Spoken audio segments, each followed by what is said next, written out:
اللہ کے راستے پر چلتے ہیں تو امتحان ضرور ہوتا ہے۔ امتحان کس لیے ہوتا ہے؟ مشکل کیوں آتی ہے؟ کیا انسان کو پریشان کرنے کے لیے، ستانے کے لیے، کیا جاننے کے لیے؟ اچھے اور برے کی پہچان کے لیے۔ دنیا کا کوئی بھی ٹیسٹ، کوئی بھی امتحان اسی مقصد کے لیے ہوتا ہے کہ لوگوں کو جانچا جا سکے کہ ان کا معیار کیا ہے، ان کے اندر کتنی سچائی ہے۔ اور کفار جو ہے اس کا معنی بدل جائے گا، یعنی بعض لوگوں کو حق قبول کرنا اس لیے مشکل لگتا ہے کہ دنیا کی محبت ان کے دلوں میں ہوتی، تو وہ بھی پھر کھل کے سامنے آ جاتی ہے، دین سے محبت کے سارے دعوے پتہ چل جاتے ہیں کہ کتنے سچے ہیں۔ اور کیونکہ اللہ تو جانتا ہی ہے، لیکن لوگوں کو بھی پتہ چل جائے، دوسرے لوگ بھی گواہ بن جائے کہ کون کیا کرتا ہے، تو لوگوں کی گواہی امپورٹنٹ ہے۔ لوگوں کی گواہی کیا اہم چیز ہے؟ کوئی معنی رکھتی ہے کسی کے بارے میں؟ یس، ہم جو کچھ کرتے ہیں اس کے کچھ آثار مرتب ہوتے ہیں دوسروں پر، اس سے آپ کا ایک امپریشن بنتا ہے، آپ اس کی روشنی میں پہچانے جاتے ہیں۔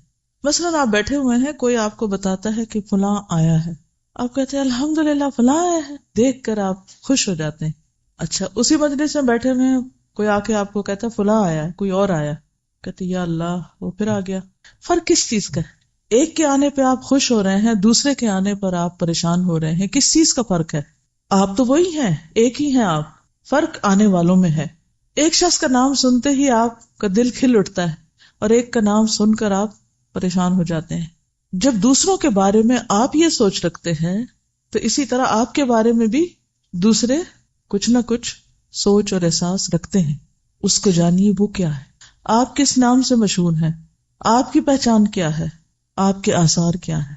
پچھلے دنوں کسی نے مجھے ایک واقعہ سنایا کہ ایک خاتون جو ویسے مذہبی تھی، دیندار تھی، ان کی ڈیتھ ہو گئی، تو انہوں نے کسی دوسرے سے مینشن کیا کہ فلاں فوت ہو گئی، تو جن کو بتایا وہ کہنے لگی کہ ہاں ویسے تو وہ بہت اچھی تھی، دیندار تھی، لیکن انہوں نے ایک بار میرے ساتھ ایسا معاملہ کیا تھا جو مجھے آج تک نہیں بھولتا، وہ پین میرے اندر سے نہیں جاتی۔ تو بتانے والی یہ کہتی ہیں کہ مجھے اس بات سے اتنا ڈر لگا کہ جب ہم کسی کو ہرٹ کر رہے ہوتے ہیں، کسی کو پریشان کر رہے ہوتے ہیں، تو اس وقت یہ بھول جاتے، اس وقت ہمیں اپنی فکر ہوتی ہے کہ ہمارا غصہ نکل جائے کسی طرح، دوسرے پہ کچھ بھی پڑتا ہے ہم اس کو بھول جاتے ہیں، لیکن دوسرا تو نہیں بھولتا نا۔ سوچئے مرنے کے بعد آپ کی پہچان کیا ہوگی، کیونکہ لوگوں کی جو گواہیاں ہیں وہ بھی انسان کے انجام اور انسان کی عاقبت میں ایک اہم کردار ادا کریں گی۔ آپ کے حق میں لوگوں کی اچھی گواہی گویا آپ کے حق میں ایک شفاعت ہے، سفارش ہے، اور بری گواہی آپ کے حق میں نقصان دہ ہے۔ بعض اوقات ہمارے دل میں کچھ ہوتا ہے، اوپر سے ہم کچھ اور کر رہے ہوتے ہیں، ہم سمجھتے ہیں دوسرے کو سمجھ نہیں آئی، کیا واقعی ایسا ہوتا ہے؟ آ رہی ہوتی ہے، ہم خود کو دھوکہ دے رہے ہوتے ہیں۔ تو پہلے بھی جو تقویٰ پہ بات ہوئی تھی، تقویٰ یہی ہے، تقویٰ نام ہے سیلف چیک کا، سیلف ڈسپلن کا، کہ آپ اپنے اوپر خود نظر رکھ کے خود اپنی نیت کا جائزہ لیں، اپنی سوچ کا جائزہ لیں، اپنے رویے کا، اپنے معاملے کا، اپنی اچھائی کا، اپنی برائی کا خود حساب کرنے لگے۔ کیا آپ کو لوگوں کی اچھائیاں برائیاں پتہ چلتی ہیں؟ کیا آپ کے پاس اتنی نظر ہے کہ اچھے اور برے کا فرق معلوم کر سکیں، اچھے برے کو پہچان سکیں جو کسی دوسرے کے اندر ہوتا ہے؟ اگر صرف اتنی سینس ہے تو پھر اتنی بھی تو ہونی چاہیے نا کہ اپنے اچھے برے کو بھی پہچان سکیں، یا نہیں؟ جو باتیں کسی کی ہمیں اچھی نہیں لگتی، تو اگر وہی کام ہم کریں گے تو کیا وہ دوسروں کو اچھا لگے گا؟ وہ بھی اچھا نہیں لگے گا۔ تو یہ تو ایک عام سا معیار ہے کہ جو چیز آپ کو پسند نہیں، آپ دوسروں کو اس سے محفوظ رکھیں۔ اکیلے رہنے میں، اکیلے کام کرنے میں بعض اوقات اتنی مشکل نہیں ہوتی، مشکل ہوتی ہے ہمیشہ ٹیم ورک میں، اکٹھے کام کرنے میں، وہ زیادہ آزمائش ہیں۔ جیسے قرآن مجید میں آتا ہے وَجَعَلْنَا بَعْضَكُمْ لِبَعْضٍ فِتْنَةً، ہم نے تم میں سے بعض کو بعض کے لیے فتنہ بنا دیا۔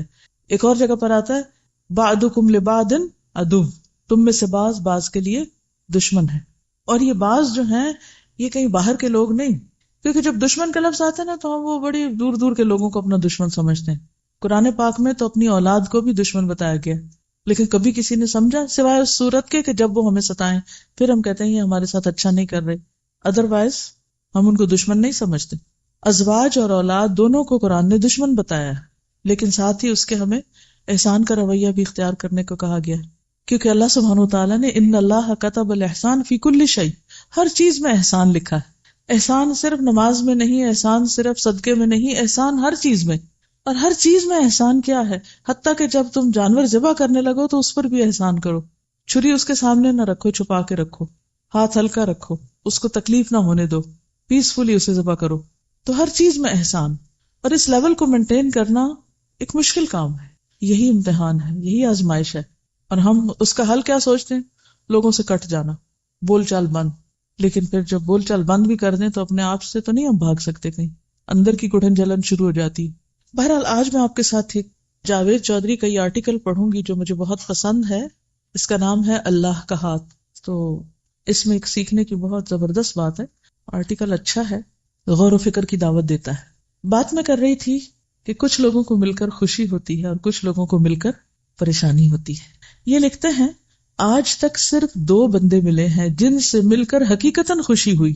کون ہے وہ 2 خوش نصیب جن سے مل کر حقیقتاً خوشی ہوئی؟ ایک صاحب کراچی سے تشریف لائے، بزنس مین تھے. انہوں نے کہا میں معمولی درجے کا کاروباری شخص ہوں، اپنی تمام ضروریات پوری کرنے کے بعد مجھے ہر مہینے 5,000 روپے بچ جاتے ہیں، میری سیونگ ہے. آپ کی نظر میں کوئی ضرورت مند ہو تو مہربانی فرما کر مجھے اس کا ایڈریس دے دیں، میں چپ چاپ اس کی خدمت کرتا رہوں گا. مجھے اس کی بات سن کر بے حد خوشی ہوئی. مجھے کیوں خوشی ہوئی اس کی وجہ میں آگے چل کر بیان کروں گا. دوسرے صاحب لاہور کے کلرک تھے. کسی نے ان کے بارے میں بتایا وہ دفتر سے واپسی کے بعد کاغذ چننے والے بچوں کو جمع کرتے ہیں، انہیں الف بے تے اور 1 2 3 سکھاتے ہیں، بیسکس.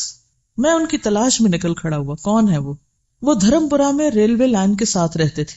میں ان کے گھر میں پہنچا تو ان کے دروازے پر کاغذ جمع کرنے والے بچوں کے تھیلے اور گٹھڑیاں پڑی تھیں. میں ان گٹھڑیوں اور تھیلوں میں راستہ بناتا ہوا ان کی بیٹھک میں داخل ہو گیا. بیٹھک میں دری بچھی تھی، دری پر 25-30 بچے بیٹھ کر الف انار اور بے بکری پڑھ رہے تھے. وہ ایک کونے میں بیٹھ کر سماعت اور گویائی سے محروم، یعنی ڈیف اینڈ میوٹ. ڈم نہیں کہتے، اب میوٹ کہتے ہیں کیونکہ معنی تھوڑا سا فرق ہے. anyway. تو وہ ایک بہری گنگی بچی کو اشاروں سے پڑھا رہے تھے، یعنی خود. میں ان کے قریب بیٹھ گیا. ان کے چہرے پر ایک عجیب طرح کا نور اور ذات میں ایک انوکھا اطمینان تھا. مجھے پتا چلا